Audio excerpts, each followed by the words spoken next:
All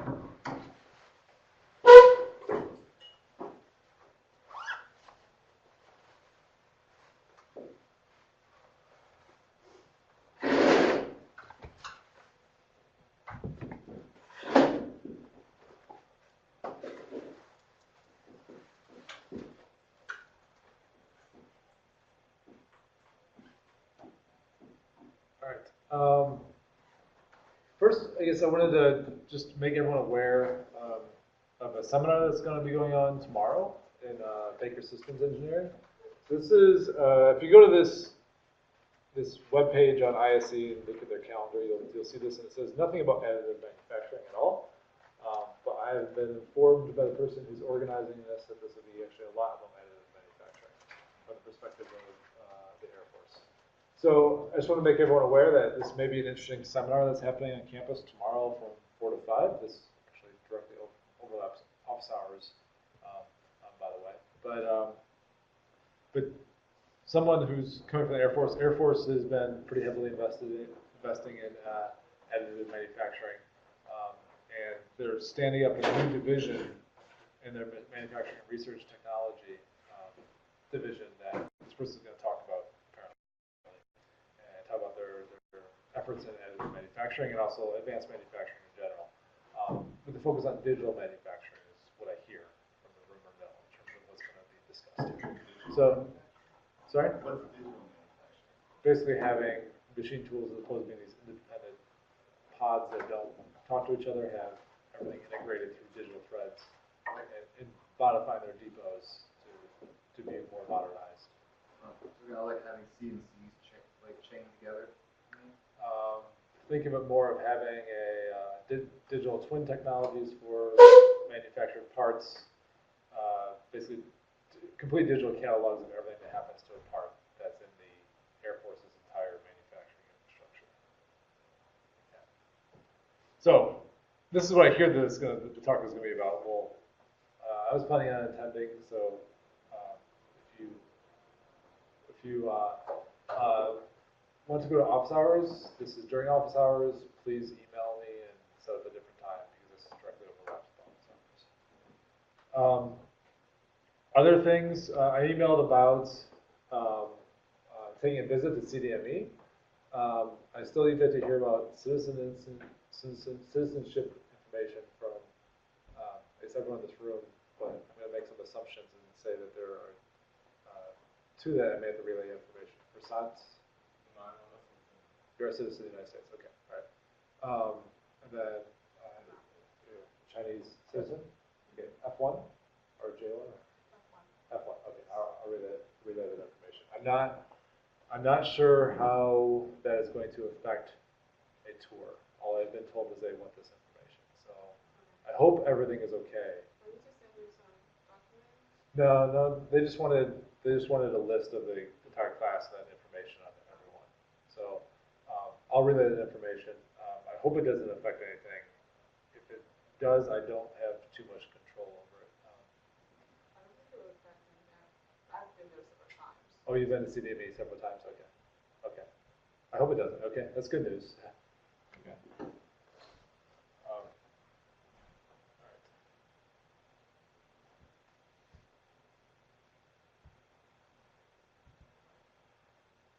right. Okay, where we finished off on Thursday's class, we talked about, the very end we talked about the deficiencies in material extrusion processes in terms of flow rate control and how how researchers get around that. And so I'm just going back a few slides here.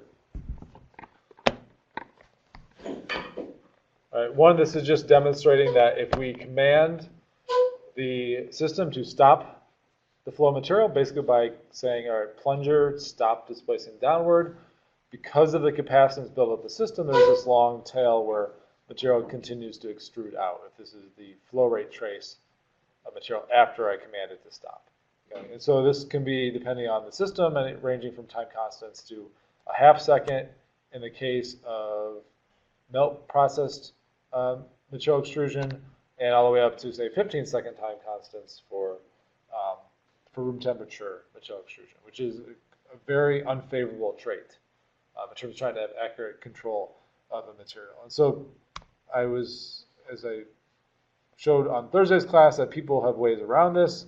They sculpt, or they tune the input flow rate to basically counteract these negative dynamics. So one is having this pre-pump phase when you want to start material, and having a suck back phase or a vacuum phase when you want to stop material. That's one way you can do it. This is coming from a patent from Stratasys. And then, as I mentioned, we've done things where we learn what the correct signal is to start and stop material. It's the same basic idea, but instead of these just being squared off signals, we actually find out what the true signal should be. So this is just kind of things that people have done to try and improve the flow rate control of these processes. I wanted to show a video, if this will play. Yeah, it automatically goes to pointer when I have this little pad thing in. So we'll see if this video will play or not, or else I'll have to pull it up. Yep, okay. We have the video right here. Can everyone see the video? Okay. All right. So just to orient you to what's going to happen here. So as you saw in the plots before, we would expect somewhere around time constants on the order of, say, 5 seconds. Right? And I believe the tip speed in this example is going at 3 millimeters per second. So we would expect it would take around 15 millimeters for the flow to fully start, which is not very accurate deposition. But by sculpting the input signal, we can get fairly accurate deposition. Here we're actually depositing within a mold to build a torus type structure to hold up overhanging features. But this would be a demonstration of starting and stopping material accurately. The material deposition is blocked a little bit by the center of this torus, but you'll see it in a little bit. This is just basically a steady state flow in here. You'll see it starting and stopping a little bit. What's the fluid that's inside that torus? Yeah, so with room temperature processes, you can get a lot of residual stress built up. I'll get to your question in a second, Nate. I just wanted to highlight something in a second. See, here's starting the material very quickly. This is where we intended to start it. And then here it is again, showing that you're basically starting a material within about a millimeter of where you want to start. It's less than a millimeter of where you want to start. So the question is, what is this fluid as this is being deposited? This is just kind of a trick of the trade with these. The way in which these room temperature processes typically work is the material is initially consolidated either via evaporation. Pretty much via evaporation is the way the material is consolidated, and then you throw it in a furnace afterwards to fully densify the structure. And so if you have evaporation is what turns it from a liquid to a solid.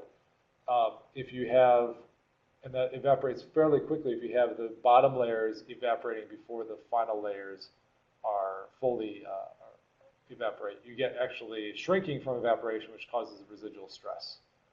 And so by depositing underneath an oil, you prevent evaporation.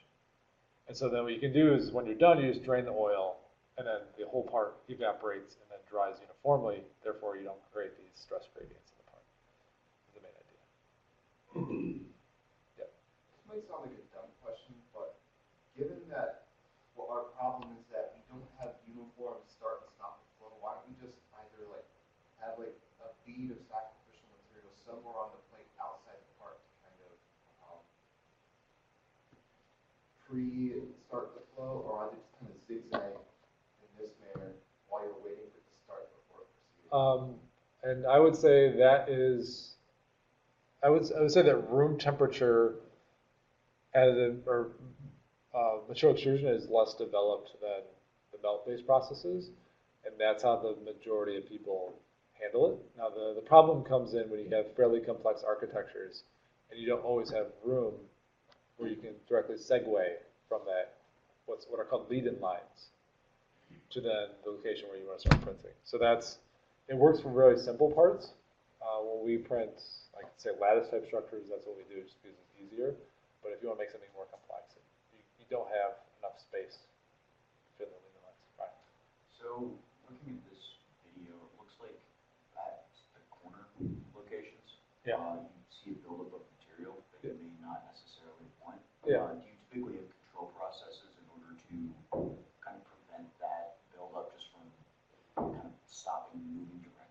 Yeah, so the buildup is because with any, and I'm not exactly sure, I'm gonna see how long this whole solidification and residual stress module takes to determine whether or not we're gonna go through control systems or not. But with any positioning system, you have an inertia to that positioning system. And so you have to, basically, if you want to make a 90-degree turn, I can't just say go at full velocity and then automatically stop, right? I have to decelerate into that turn and then accelerate out. And so that's what's happening. Basically, the flow rate's going exactly the same speed, but your stage velocity is decreasing momentarily into that location. And so, so yeah, that is an issue. And this, we were actually modifying the flow rate at those corners. Okay. So it would have been worse if we didn't modify the signal a little bit. So I'll show you where that is.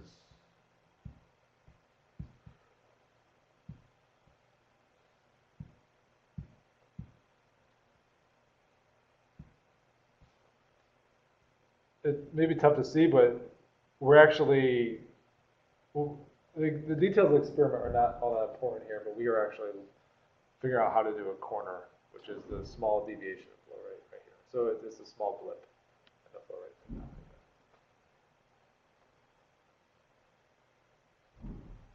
Yes.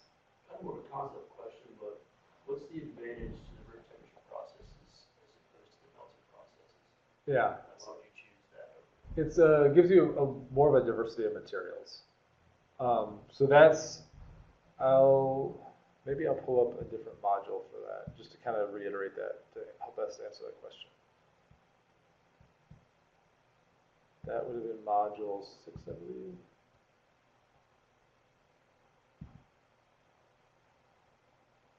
Oh, yeah.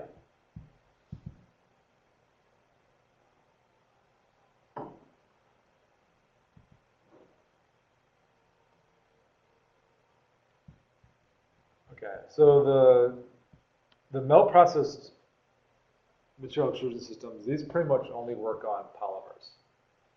And that's because polymers, you can bring the temperature of the melt above the glass transition temperature pretty easily, right? Fairly low temperatures, on the order of 100 to 200 centigrade, right? And so there's a lot of systems that you can do that. You actually can isolate something to be hot, and pretty close to it, you can have it be cold and not damage motors and damage other things, and make for a pretty easy to use tool. If you want to start looking at materials such as glasses, ceramics, biomaterials, you don't have that much of your temperature windows are completely different. So for biological materials, you have to pretty much be around 37 C. And that's going to be below the glass transition temperature of most polymers, because you have to keep the cells viable. If you want to do ceramics, ceramics have basically a melting temperature in the thousands of centigrade. And so to have a region that is that hot locally is very, very difficult to do, almost impossible, because it's going to get everything around it hot, and then you can't put motors near it, you can't put anything else, it's going to basically damage it. So with the melt process tools, you have pretty much polymers. Then with the room temperature ones, you can do other things. You can print. These are a lot of hydrogel materials that you can print with it. These are ceramics. So ceramics, you can have the material into a colloid, which is kind of like a paste, like toothpaste.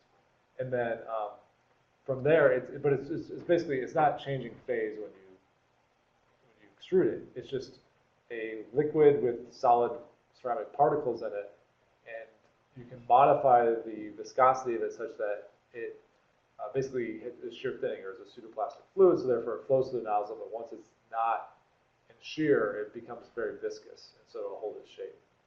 And so you can make ceramic structures, and basically what you're doing is you're just printing this at room temperature. It's still in liquid phase. You evaporate all the solvent, so therefore it then becomes a very, very weak solid, and then you can then sinter it or put it in a furnace and make it very hard. Okay. So you have a greater diversity of materials. Here's examples of biomaterials, etc. So it gets you out of only working in the polymer space. Nate, you had a question? So, how much of a risk is there when printing biomaterials that all of this pressurizing hurts the cells? It can be done. So that's something, if you look at any bioprinting paper, they'll usually do what are called live dead assays afterwards. So they'll basically they have a way to identify which cells are dead, which ones are live, and they can do that against basically how many cells would die just normally. So you can if the viscosity is low enough, the shear stresses will be low enough that you don't damage the cells.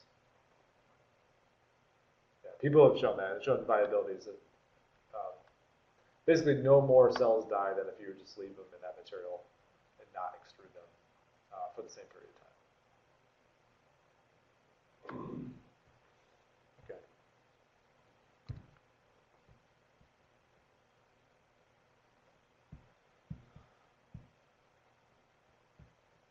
Okay. So that is it for fluid mechanics and material extrusion. Any questions on that subject before we move on to going back to metals? We're going to solidification. Okay.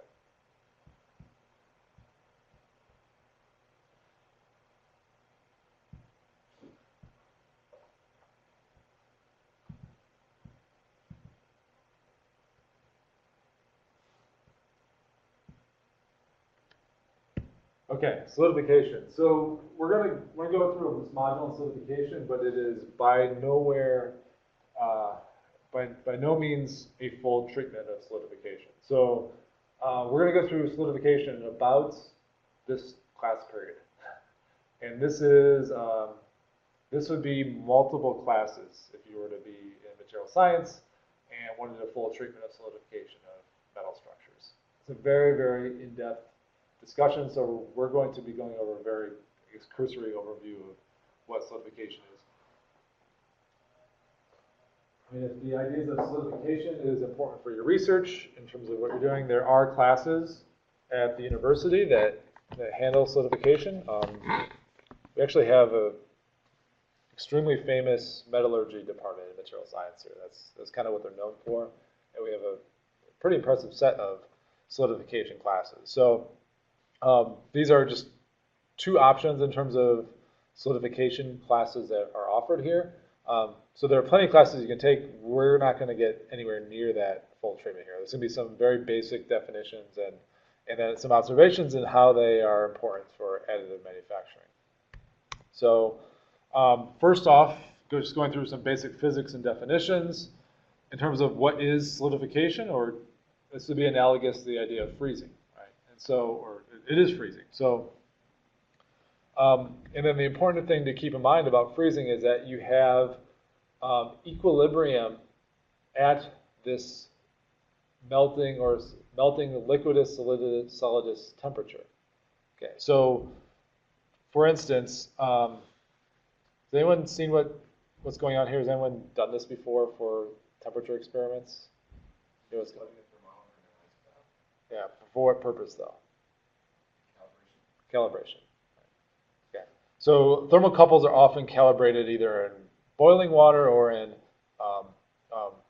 a bath full of ice for the purposes that you have a equilibrium temperature at the point of either melting or vaporization. Okay. And so that is because there's a certain energy input that's required to make this transition from solid to liquid in terms of you have to organize a crystalline structure.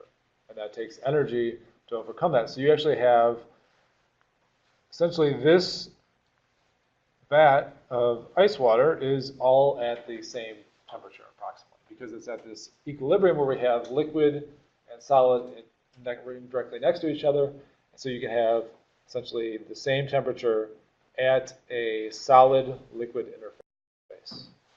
Okay.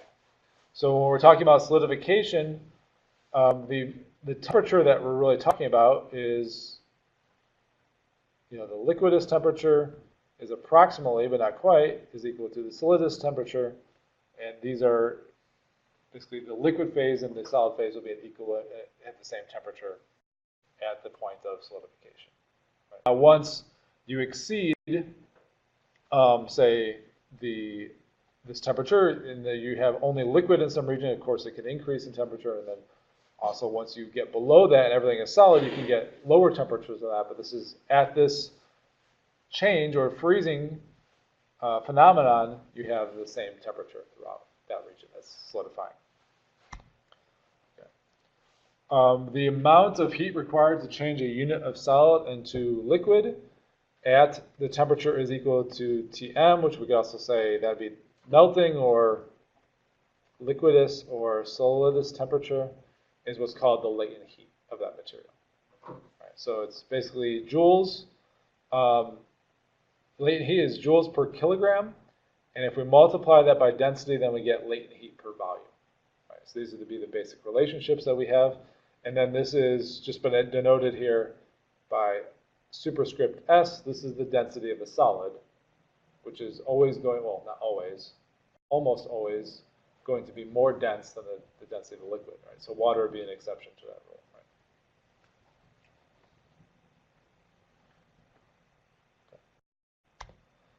All right, so in a very cursory overview, what's going on with solidification. So let's take a look at this basic control volume here. And so say we have some sort of volume that's given by this boundary partial V, and inside this boundary it is solid. So this would be solid in this region, and outside this boundary it is liquid. Yeah. And so that means that this boundary here is isothermal. So this boundary here is all at the same temperature, and we have heat transfer at this boundary. Okay, and this heat transfer can be given in terms of this rate equation. That here we said this is the latent heat per unit volume. So this is how much heat we need to have such that we can crystallize the structure or solidify the structure. This V is then the velocity of this front. So as this structure solidifies, this boundary is moving outward in this direction. And so we can say that the latent heat times the velocity of this boundary is then equal to, these are conductivities of the solid phase and the liquid phase, is basically equal to then the temperature gradient. So the most important thing to look at here is that you have some sort of temperature gradient. Temperature gradient times the conductivity gives you heat transfer rates. And this boundary is moving parallel to this vector n. So this would be the leading edge of this boundary. Yeah. So just things to note here, just to make sure this is very, very clear. This is a temperature gradient. Okay, it's the difference between the temperature of the solid phase and the liquid phase. Okay. Yes? So, this velocity Vn, does this mean that the boundary is expanding with uniform speed at all points in the interior, or is this Vn potentially a function of position? I.e., like the left region of our volume is growing at a greater rate than the right one of the region, or... So in this example, this was kind of a dummy example. We're saying that just looking at this top face here. Now, it's not always going to be going at the same speed.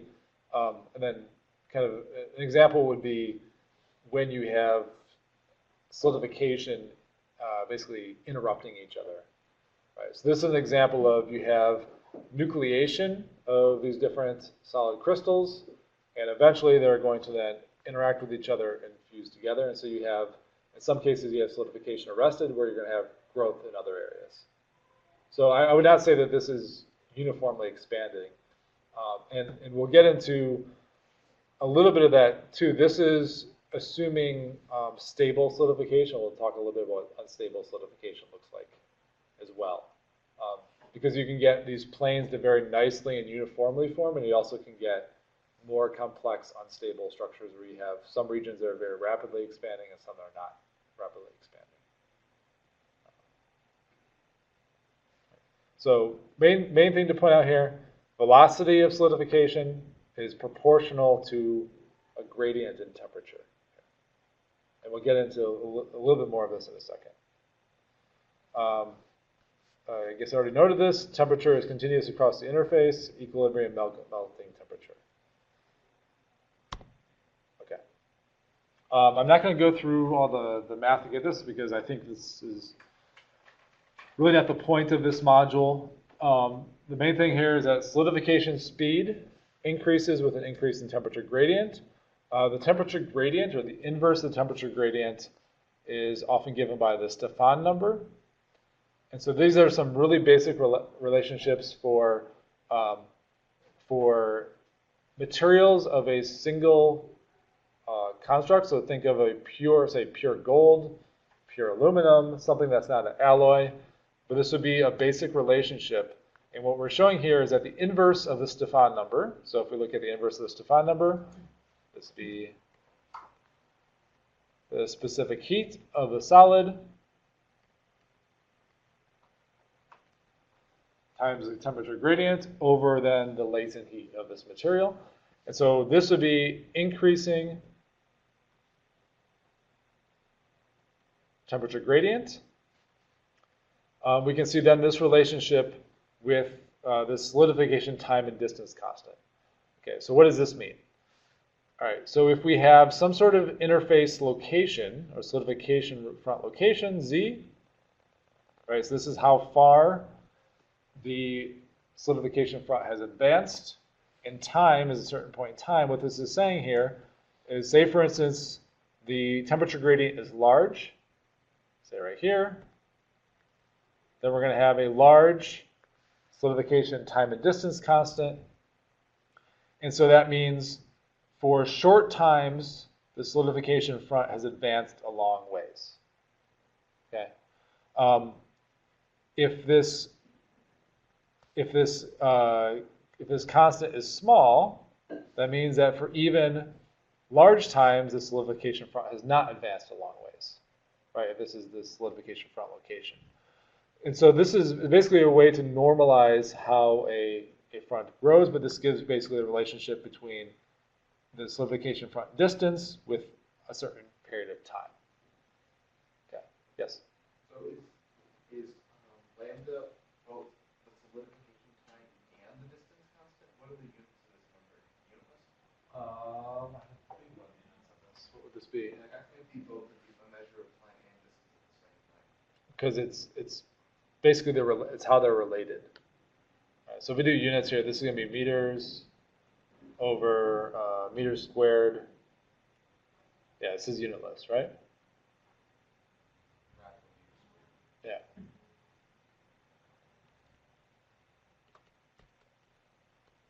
Right. Yeah, so this is going to be a unitless measure.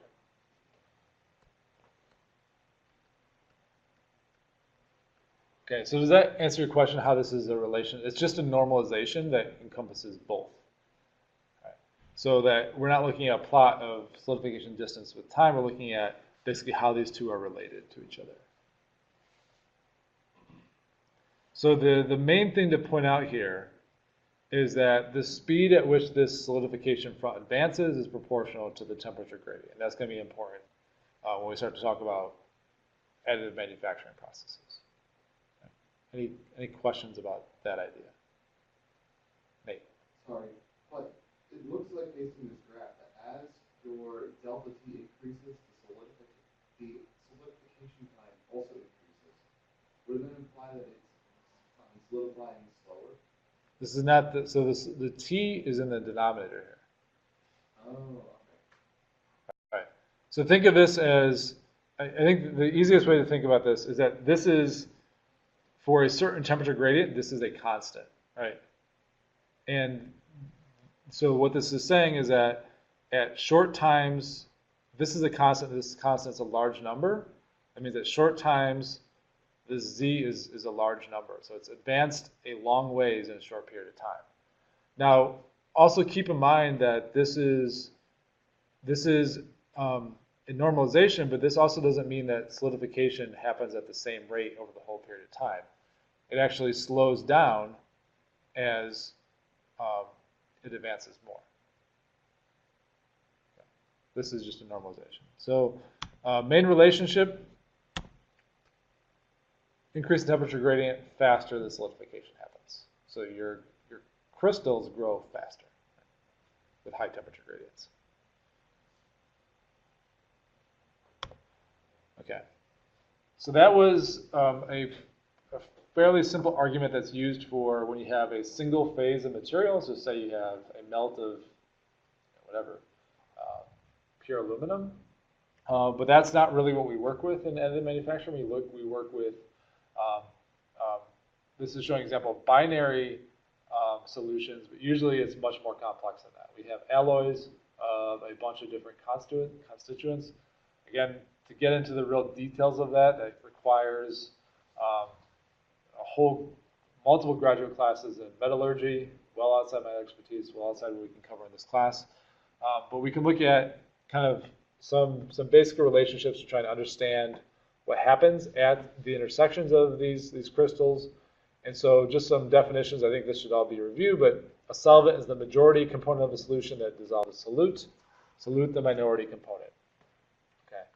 And so when we talk about alloyed materials, we're usually talking about more than just two materials, but if we look at just a binary solvent, so this is a concentration of some sort of phase B in A, and then we can look at some sort of concentration. So this is, we have designed or had or purchased some sort of material and it has this concentration C naught, and it is currently at this temperature T. And so we can look and see at equilibrium. So this is assuming that solidification is occurring very, very slowly, so everything remains at equilibrium. We can come up with and understand what part of this solution is in the solid phase at that temperature and what is in the liquid phase. And so basically we can understand that we have this, at this temperature we have a mixture of liquid and solid together. And without giving too much definition, if you look at the literature, the solute is preferentially rejected at this solid-liquid interface. Okay, so imagine that you have a solidification front proceeding, and this solute, or this minority component, is actually being rejected at this interface. So what's actually primarily being formed in terms of the crystal is the solution, and then the solute is being kind of continually marginalized and pushed out, and that's creating then precipitates, which are then high concentrations of that minority component. And the way in which this proceeds is in the formation of grains. And then this formation of grains can be either stable, and that means planar fronts, where the solute is just continually being pushed and pushed and pushed out farther, or it can have these very random structures, and this is very, very common, which we see in additive manufacturing. So kind of to help orient you to this graph here, this is again concentrations, and then this is velocity. Okay, so velocity again, remember this is velocity is tuned to the temperature gradient. So think of higher velocity, higher temperature gradient. So I could also modify this plot and say this would be an increase in temperature gradient here as well. So at certain concentrations, you're always going to get what are called stable propagations. That means there's so little solute that you don't actually get these formations happening. But after you get a certain amount, you can potentially get into unstable solidification boundaries. And this is not necessarily a bad thing. This is just a physical phenomenon in terms of how these grain fronts form. And so if you are somewhat near this critical velocity here, you're at the border between where this instability is happening. So this is the propagation of the solidification wavefront, and you start to see these little undulations happening in this crystal formation here. If you increase the velocity a little bit more, getting into this region, you see now the solute being in a kind of a random form being pushed into and forming then breakups between these grains or crystals. Right, so this is causing some of a breakup, and then if this gets even higher, then you get this dendritic formation here, which is very unstable, but this would be a very typical grain pattern you get in solidified metals here. Right. Now, if you go even faster, you get stable formations again. And the math behind this is well beyond this class. I don't understand it. I'd have to take a class on solidification to understand it, but this is kind of the general overview. Okay. But you have these basic relationships. Again, this is talking about at very, very high speeds. This is planar solidification at very high rates of speed. So this kind of very like almost tree-like or dendritic type structure can then transition again to something that looks a little more stable, where you actually have planar solidification again at very, very high rates of speed somewhere in this region here. Okay. Any questions about that basic idea? Okay. Okay, and so how does this relate to things that are manufactured? So these little crystals that are formed are called crystallites. And so this is a microscopic crystal that forms, or it's also termed a grain. And this is probably the most widely used term that you'll see when you talk about metallurgy. Is they talk about grains. And so this is essentially, you have a grain, which is going to be of high concentration of the solvent, solute pushed to those grain boundaries, and then we have this kind of random collisions of these individual grains that form then the, yes? Sorry, when you say solute versus solvent, are you talking about just the solid alloy or the alloying elements within the alloy? So this would be the alloying elements, the minority components. So some examples here. So these two images here are showing the same thing. This is actually a micrograph of a casting, and this is just a computer simulation of a casting. And so I think it's probably easier to see on the computer simulation, and then we'll get to this in a second. But what you have when you are, say, pouring a molten metal into some sort of casting, what you have is that the wall here is cold. Oops.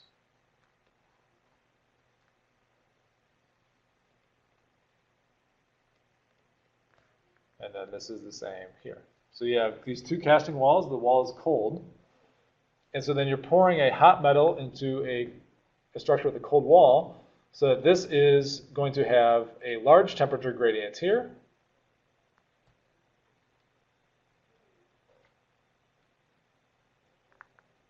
And then what you see in terms of grain formation is you get these elongated, fast-growing grains, which are called columnar grains.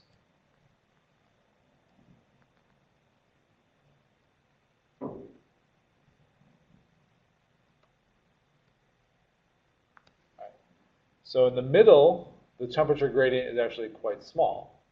All right, so if we look at the temperature gradient at the very center, for lack of,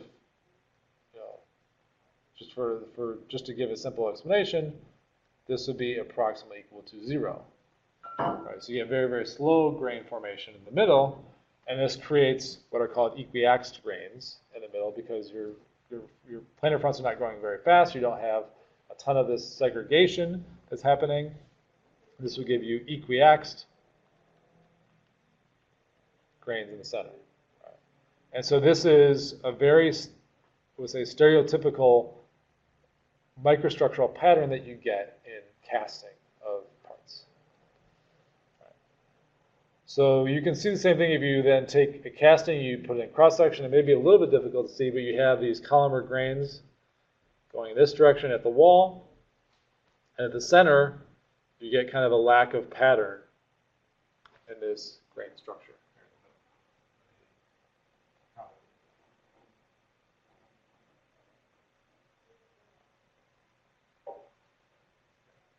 Any questions on the casting portion?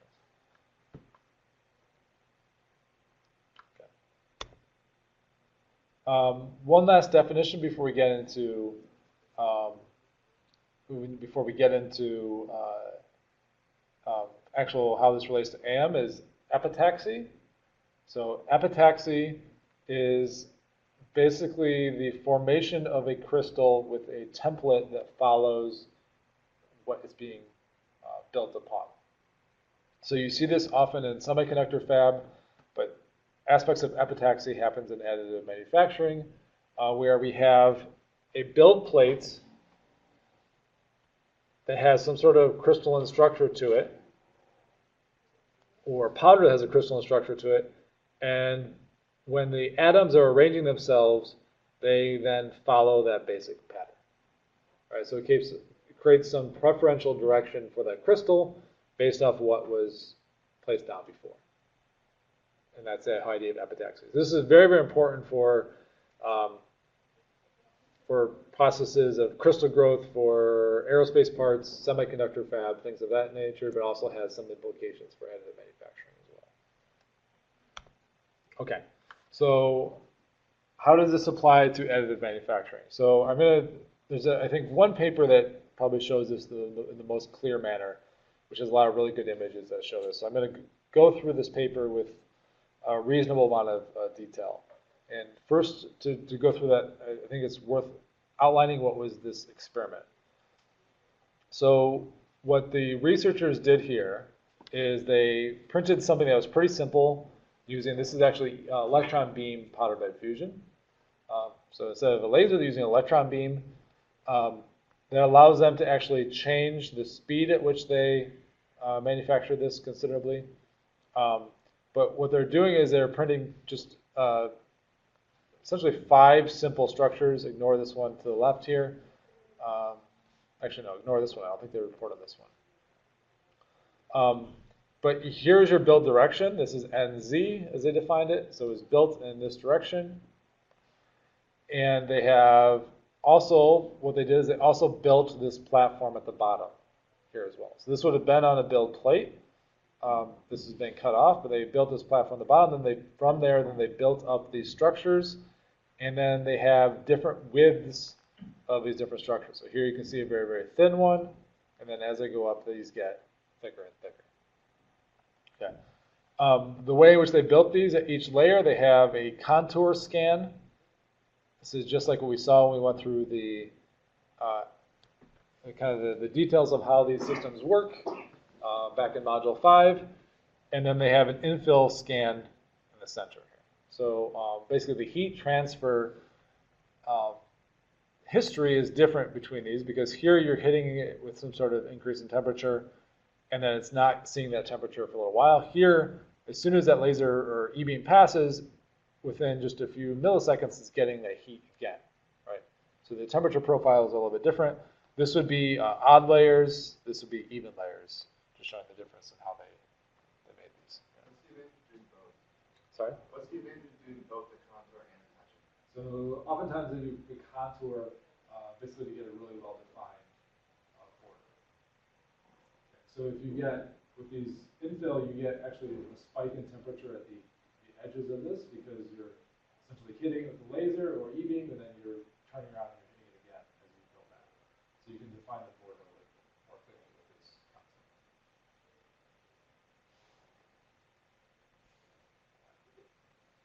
So this is a typical way in which things are built.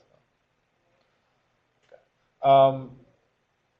Then they characterize these the grains orientations using a very common tool for this, electron backscatter imaging. So basically they're sectioning, after this is done, they're sectioning these parts and then they're putting them in a scanning electron microscope and then looking at them from electron backscatter imaging on this to look at grain orientation. Okay. So what's going on here? Forget this image here. This is actually not the most important here. What's most important is these types of images here, which shows the grain structure. So what this base means here, this is the base. And then this is what they call the wall here. Okay. So what you see in this is you see very, very columnar grains in the cross section. Oh, sorry, just to orient you, this is the build direction. So this would be as if they sliced this part here, and then they're looking at the open face that's just been sliced. Right. So this is the very, very thin wall. This is the ½ millimeter wall, and then this is going to, I believe this is 1 millimeters, 2 millimeters, and this is a 5 millimeter wide wall. Okay, and so what they see is they see in the base, they get very, very long columnar grains in the direction that this thing is building. All right, so you see that these grains are on the order of a few millimeters, right, if this is our scale bar. So these grains are actually spanning multiple layers, on the order of tens of layers they're actually spanning. They're very elongated, and they're called columnar, right, which was like what we saw in the castings, right. As we get to the thin walls, we see that this columnar structure, which is almost purely vertical in this region, starts to take on some sort of direction like this as we're close to these contoured areas. So if you remember, this would be looking on the edge, this would be where the contour, say, went in, and this would be where the contour went out of the part, right, as an example. So we see now the direction somewhat changes in these thin walls. As we get, and then we start to increase the wall thickness again, we see that the edges still maintain this kind of angled orientation, but the center has then a very columnar grain structure in both the very thick walls. So the middle of the part still maintains this very columnar structure. So what we're getting in general in powder bed fusion or DED printed parts, we're getting a very anisotropic material. And so just to go back to the ideas of casting, which would be a more traditionally manufactured part, these are anisotropic locally as well, but it's the orientations of the grains a little bit different. Here this is on the edge, it's going to the center. In the middle you have kind of equiax grains, and in general here you have columnar grains in the direction under which you're building. So it's going to be, you would expect, and we'll see this a little bit later in this presentation, this module, that you get different mechanical behavior in the Z direction as you build as you get in XY. Nate, you had a question? A lot of times in casting, they also preheat the mold. Yes. A lot, specifically to avoid that, so they do get close to isotropic things on your way. I wasn't aware of that. Depends on how large your order is. Okay. A lot of times they try and preheat the mold as much as they can. To prevent the columnar formation. I didn't know it at the time, I just knew they did it, so that's probably why. Yeah. Okay. Everyone understand this basic relationship in terms of grain formation here? Okay. All right. All right. Tying this into things that we've looked at before, like we just discussed, grains grow in the direction of a temperature gradient, right? And the larger the temperature gradient, the faster they grow, right? So these are looking at isotherms of the melt pool with different velocities here. The main thing I want to point out is that the temperature gradient, this is the top down. This is if I were looking in the x or zeta y direction. I'm looking top down. The temperature gradient would of course be in this direction. And then in cross section, which corresponds better to what we're looking at in these micrographs, the temperature gradient is, oops, I didn't draw that very well, is in this direction. So when the scan velocity is very, very fast, we see that we get a pretty large, larger temperature gradient, right? As we're going from 0.25 of melting all the way up to above melting in a very short distance. And here it takes a little bit longer of a distance, right? So we have these relationships in terms of how strong that temperature gradient is dependent on our processing parameters. Okay. All right. Is that starting to tie things together a little bit? Okay.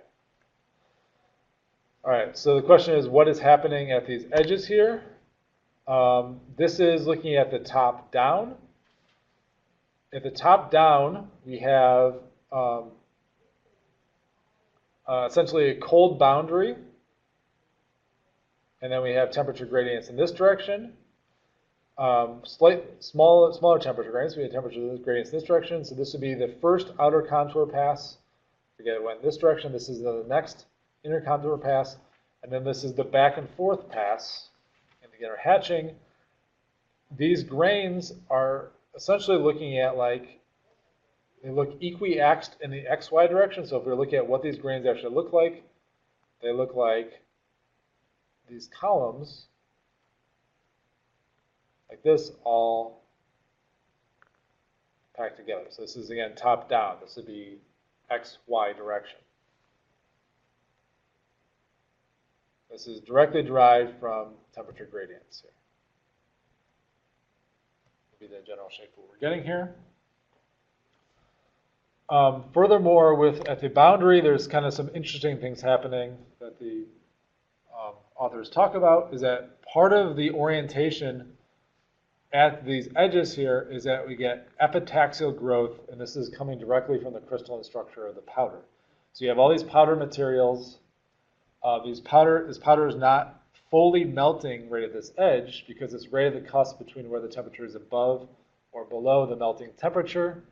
And the powder will actually template the growth as well, which is kind of interesting, probably not all that important, but interesting aspect of this is that this creates or starts then this grain growth that happens at the boundary before we get into the fully melted region, which is this column of a grain here. So it's interesting. This is something that when I first started researching this, I never even thought this would happen.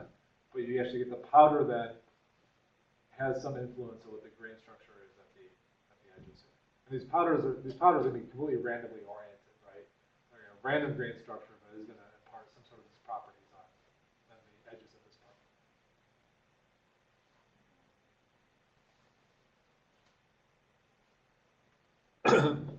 All right, and so then here is the proposed mechanisms that these authors give in terms of what's going on here.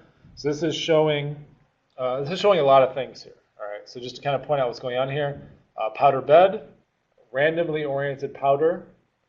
We had then contour passes, and this contour passes has this melt pool.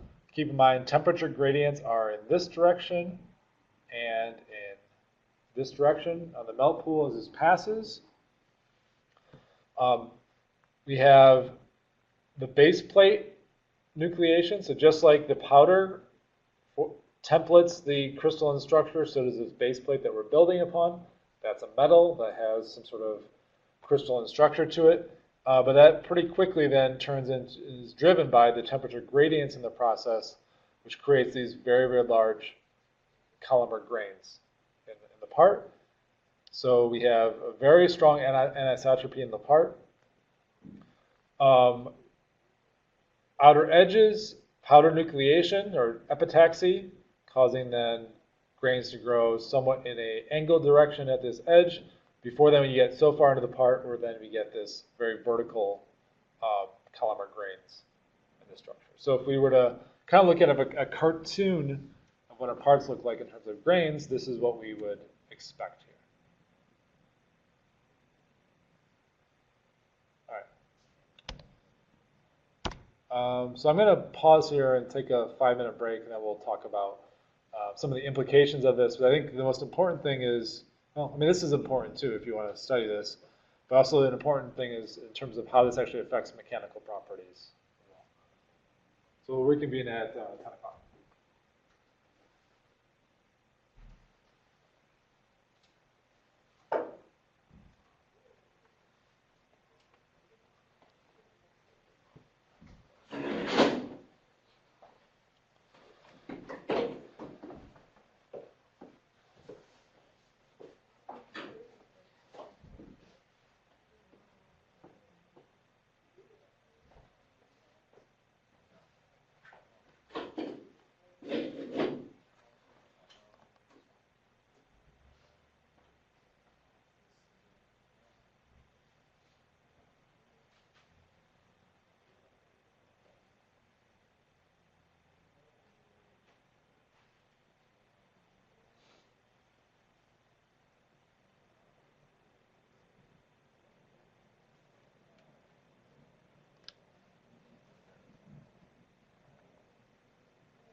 Okay.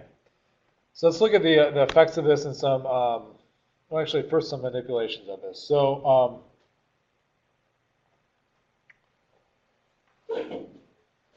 right.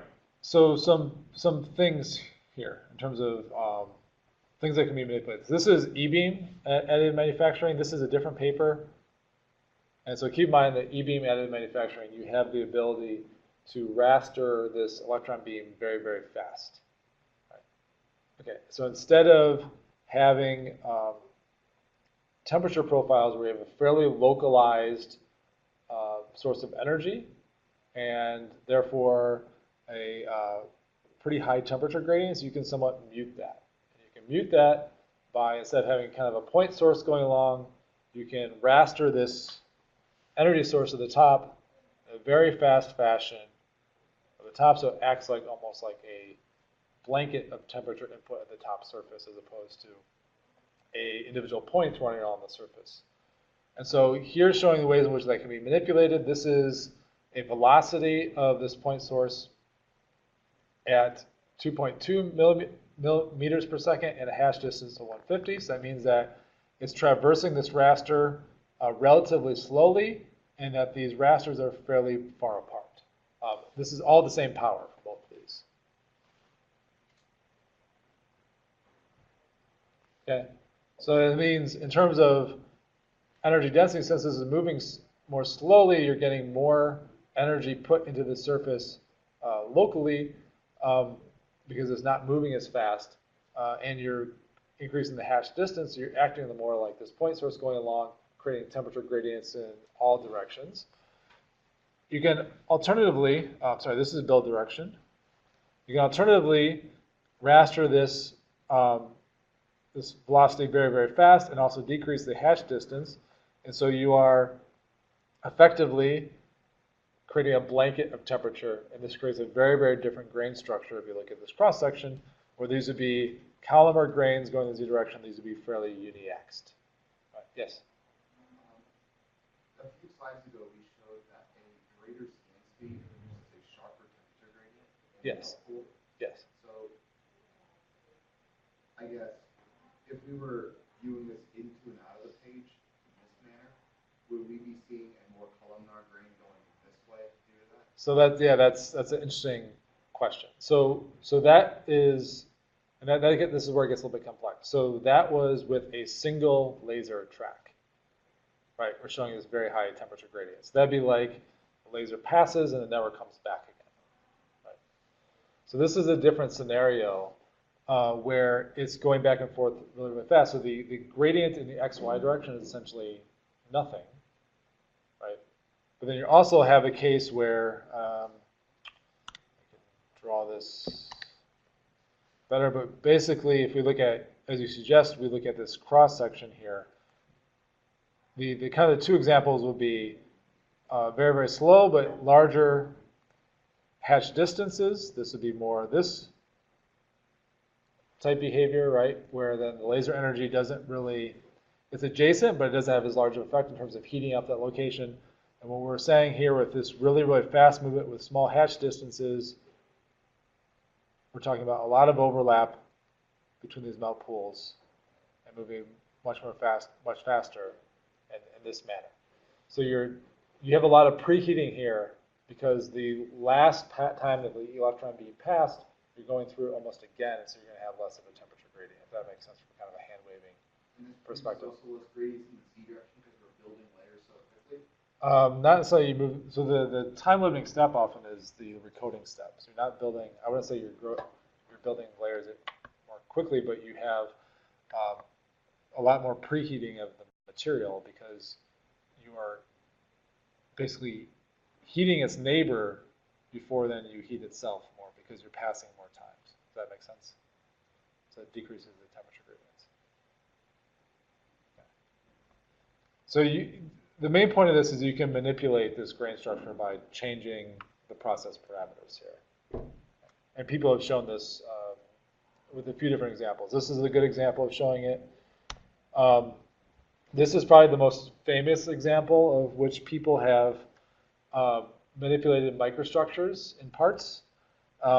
So this came out of Oak Ridge National Labs, which is funded by the Department of Energy. That's why this says DOE here.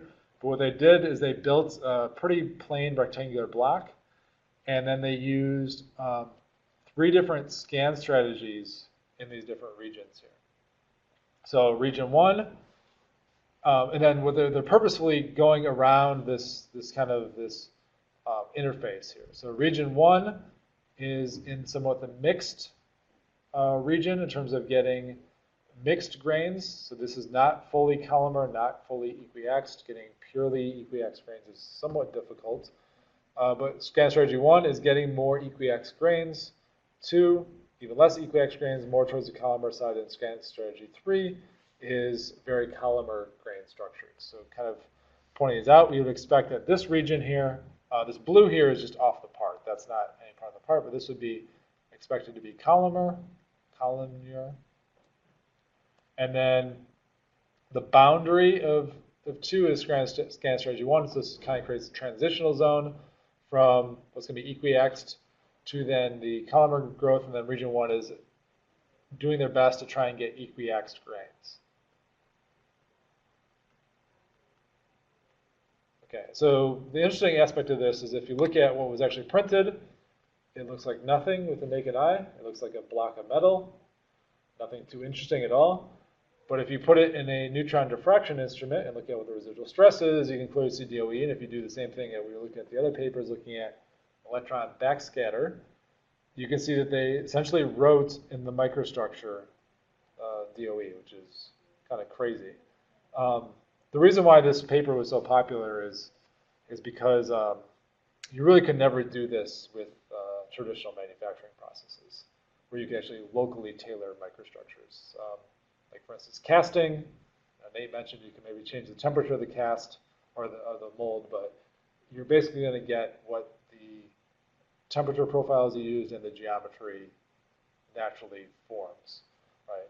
But this shows the ability to locally tailor grain structure to some sort of degree, which is a very interesting aspect. This is, I would say, in terms of the material science portions of additive manufacturing, probably one of the most looked at things now since this paper came out. Is how can you tailor grain structures to then be optimal? Something that we really couldn't do with other manufacturing processes all that much. So this was a very cool paper. When I first saw this, I don't think I saw this in 2015. I probably saw this around 2016. I thought it was like the craziest thing I've ever heard in my life. From manufacturing point of view, not all things in life, but this is a very interesting paper. I recommend you take a look at it. But really cool, you can start to write in microstructures with additive manufacturing. Implications of microstructures. So this is digging really far back to, say, freshman level or sophomore level material science class. But basically what we have is we have these structures which are single crystals, and then we have grain boundaries. Main thing is that we have a solute precipitation or segregation at these grain boundaries. The atoms here are less efficiently packed. They're more reactive too. So I'll show you a micrograph of microstructures in a little bit, but one way in which you can look at what the grain structure looks like is you etch the part, and so the grain boundaries are etched faster than the actual crystals themselves, and you can take a look at parts. But basically, you have reactions there. Large grains are associated with low ductility, but each individual grain is thought to have a high intrinsic strength. So you can think of, you have these crystals here. The crystal itself is strong, but brittle, just like any pure material. And then you have these grain boundaries. These are the weak portions here, and this you can have plastic deformation takes place along these grain boundaries. Okay, so going back to, say, columnar grains here,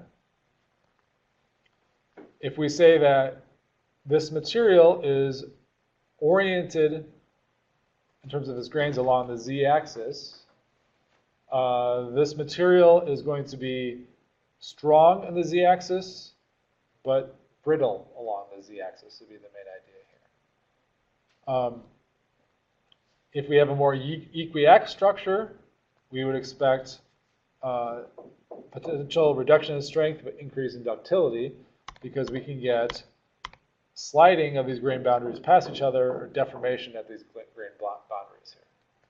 So this is just the last thing I want to show before we adjourn for this module. This very, very quick discussion of structures. And this part, this is very similar to what we looked at before, but this is a part that is really, really tall. This is a 100 millimeter part. This is, compared to the other parts we're looking at, fairly tall. And some of the things that we talked about thus far is that we would expect that the part to be fairly cool in this region, but by the time we get to the top here, we've put so much thermal energy into the part that the part remains fairly hot. Okay, so when we're adding energy in terms of laser energy, in this case it was E-beam, we have a smaller temperature gradient towards the top of the part than we do at the bottom. All right, because here we still have the same melting temperature, but the base at which we're templating this is cool. So we get this very columnar grain structure. This is what I mentioned before. This is an optical micrograph of this part that they etch to then reveal the grain structure. You can see this very vertical pattern, but as you go up higher and higher, you see then a lack of this very vertical structure till at the top you get actually a fairly equiaxed grain structure. And that's because the part's continually getting hotter, temperature gradients are less strong, therefore you get a less strong preferential direction in this part as you get to the top of the part. All right, so this is unique in that you can start to test unique material properties as you go along this distance here, in terms of how the material properties of the part change. And so that's what this study did. They looked at these pretty simple parts, and they looked at what is then the stress-strain relationship. So this is your typical stress-strain relationships. Pink is just barely above the build plate, and then green would be considerably above the build plate, almost to the top of the material. So you don't see, you see a little bit of a difference in this stress-strain relationship. It's tough to tell because the chart is so compressed in this region, but you see very, very close to the build plate, you get stronger parts, but it's more brittle. And so remember, toughness is essentially the area under this curve here. You get a very more ductile material as you go up higher in here because of more equiax grain structure. Towards the bottom, it's more brittle. You can also look at the ultimate, these are ultimate and yield stresses of this part. As you go from distance to the bottom, you see a general trend of an increase. Sorry, let me think about it. Yeah, okay. Let me think about this for a second. Yields. Okay, so an increase in strength. The main point here is that increase in ductility of the part as you go up the part in terms of getting more equiax grains in structure. This is tested at both 20C and 650C here. But this is the general trend at which we would expect to see here. And with that, that's our crash course of solidification and those effects. We'll spend more time on residual stress on this. Any questions on this?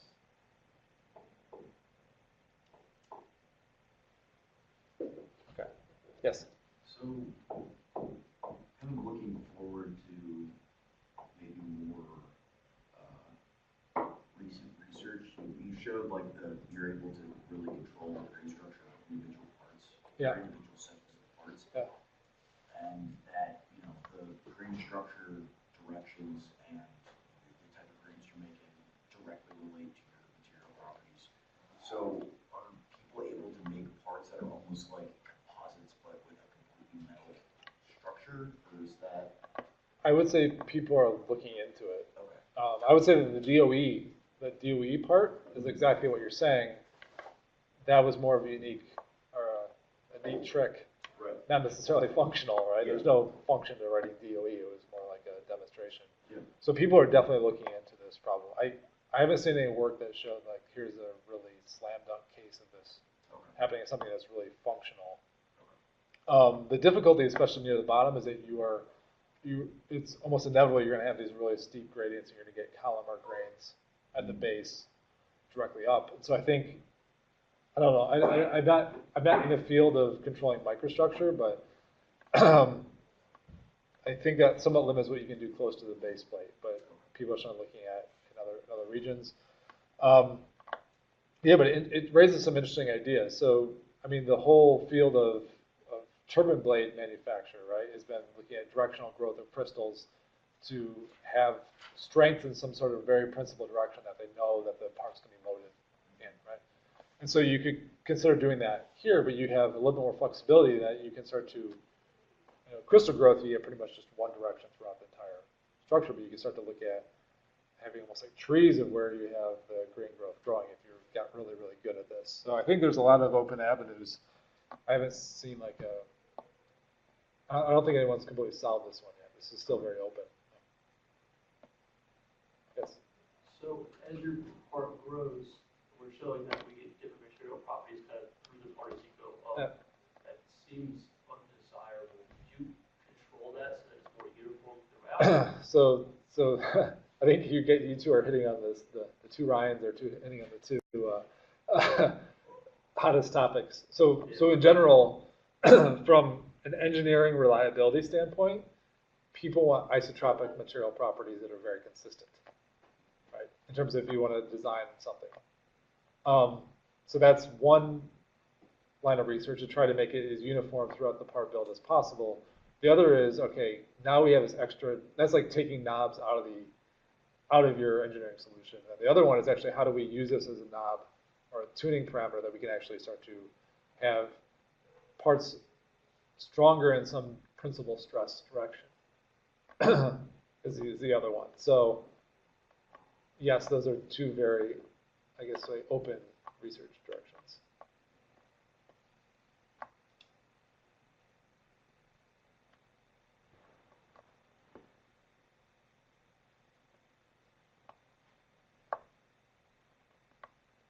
All right. Any other questions on this? All right, see you on Thursday.